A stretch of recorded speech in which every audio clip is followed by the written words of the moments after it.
Nisekoi this week was, even though they talk about Raku a lot, I do appreciate this episode of being the one episode to pretty much come out and talk about the one character who has grown to be one of my more favorites over the past, or at least ever since I have been watching this.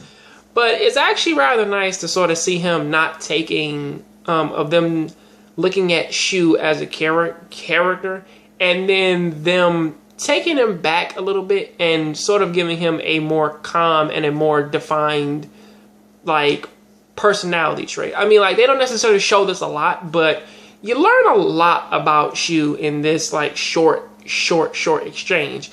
In the fact that he doesn't wear his relationships on, he doesn't wear his feelings on his sleeve. He thinks about, or at least he's pretty much like one of the more mature characters in the bunch.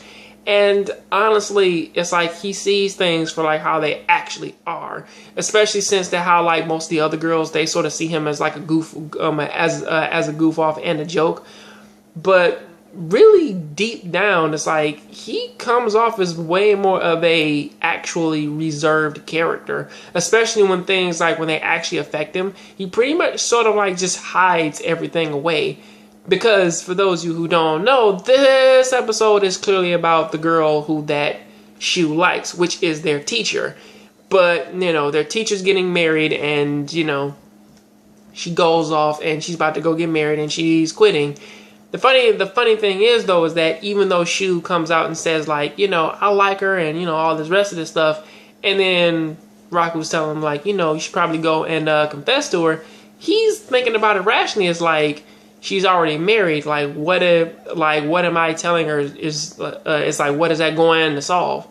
But then as it goes, it's like, you know, he's going to regret it in the end if he doesn't tell her, you know, pretty much doing like the average high school stuff, which is, you know, in the end, he does actually tell her. But at the same time, though, you do tend to sort of get this feeling, though, is that, like, you know, he only puts on, like, that showy face just as a front because maybe he does sort of want, like, a lot of girls on him, like how Raku does. Maybe he is way more reserved. But then again, it's like he's also one of those characters who is really difficult to read for a lot of people. Because that may just be like a defense mechanism for him. Honestly, I'm way more interested in Shu's actual character in this episode and pretty much how things play out compared to how most of the other episodes went on. Really, this is something that does sort of ring, or at least it rings strong with me. Probably because I know that after this, we probably may not ever get to see this side of Shu ever again. And it's something that I really want to say is that, like, this sort of makes him a little bit of a deeper character. Somebody who probably is just in the background and does things just like Rui, just to sort of help Raku pick a girl. And honestly, he knows that he likes Kosaki a lot.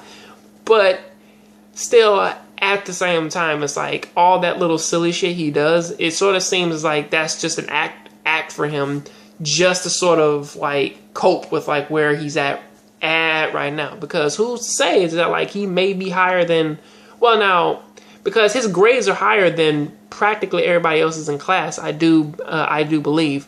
But either way, that is what I have to say about that. This is one of those episodes that I really do cherish, and this is my favorite male character. But then again, I think there's only two in this series so far. But either way, this is my favorite male character, and Raku, he does talk to my favorite female character a lot about what has been going on with Shu asking her hypothetical questions. But either way, that is what I gotta say about that. Please like this video. Tell me what do you think about this down there in the comment section. I'll catch you on the next John Grave show. Please keep watching anime, keep playing video games. I'm out.